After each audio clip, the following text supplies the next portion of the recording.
I'm Sandy Walden from Serenity, your Master Grief Coach and Master Grief Coach Trainer. Don't take anything personally. Well, that might be easier said than done, right? This really simple and profound agreement. Many years ago, a teacher introduced me to the book The Four Agreements by Don Miguel Ruiz. If you have not read it, I highly recommend it. In fact, I don't think there's a client of mine that I've ever worked with that I have not recommended it to. And if we've worked in person, I've given them copies. It's a simple little book. I think it's 132 pages or something like that. But please don't misunderstand and don't confuse simple with easy. These agreements are perhaps guides for living our life. Now, because I'm working with people who are grieving, they're incredibly tender. I understand that. I often work with people who have lost someone they loved to suicide. One of the things that is so painful and so detrimental to those who are left behind is that there is often guilt and blame heaped upon those who are left behind. Wow. Wow.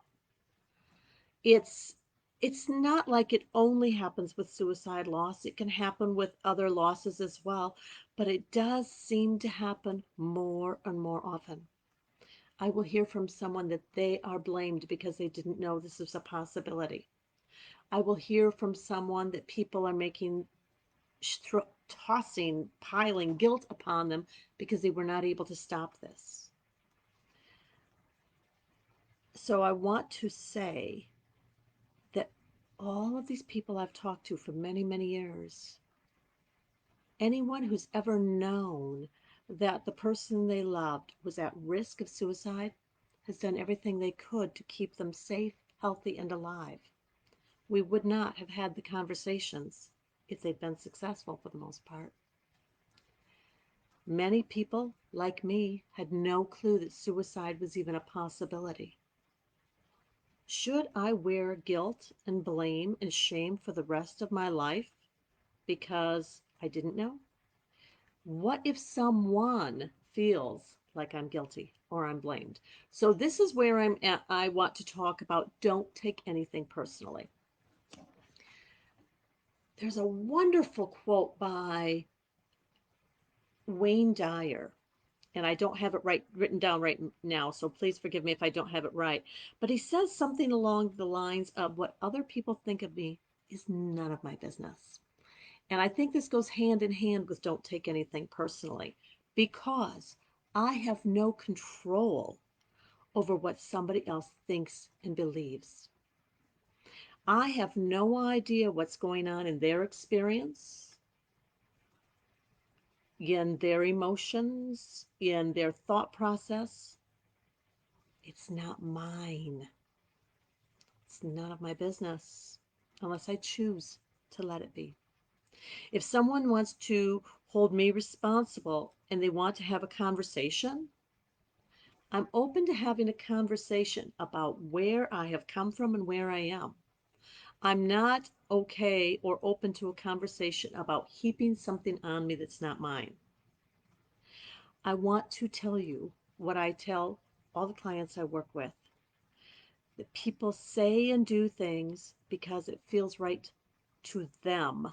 It feels like it's something they must express or want to express. It's got nothing to do with you. So even this live that I'm doing right now, it'll be recorded in other places.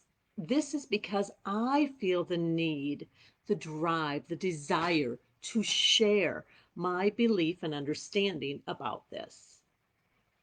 You have the opportunity, the right to take it in, to ponder it, let it roll around your brain and your heart, or not. You have no obligation to take in my understanding or my belief. None. None. I say and do what I do because it's what I need to express. So when somebody is shaming, blaming, offering guilt, it's because they want to get it out. You do not need to be the one who receives it. So when I work with clients, I teach them how to make boundaries, healthy boundaries, respectful whenever possible, but firm because it matters. What other people think and say is none of my business. When somebody expresses words of respect, support, and love, you better believe I want to open that door and receive it. But it's a choice. Now, the truth is, I'm also very, very open to conversations with people who disagree with me completely. I really dig those conversations. But they need to come from a place of respect. I'm not okay with opening up and receiving someone dumping on me. And you don't need to be either. This is not always as easy as I'd like it to be, but I tell you, it does get easier the more we practice. It's not an act of disrespect to not let someone hurt you. It's completely okay. In fact, it's important. You're grieving. You do not deserve shame and recrimination. You deserve support. You deserve compassion. You deserve to heal in the way that's right for you. I encourage you all day long, don't take anything personally. If someone says or does something that hurts you, remember it's about them. It's not about you.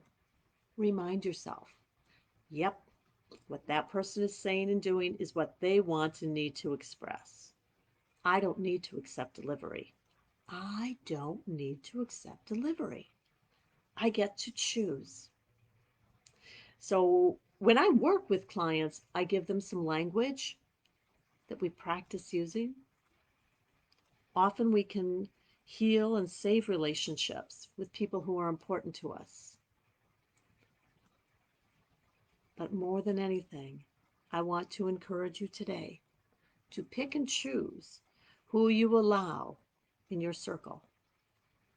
And I encourage you to pick and choose people who care about you and who want to support you with love and compassion, because I truly believe it's what you deserve.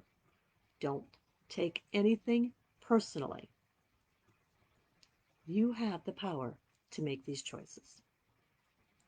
I'm Sandy Walden from Serenity, your Master Grief Coach and Master Grief Coach Trainer. If you'd like to have a conversation about how I can support you, just follow the link. I'll put a link below. But more than anything, I hope that you take this message home today, because that's what matters. Know that you matter. Know you deserve healing. Know you are not alone. Namaste.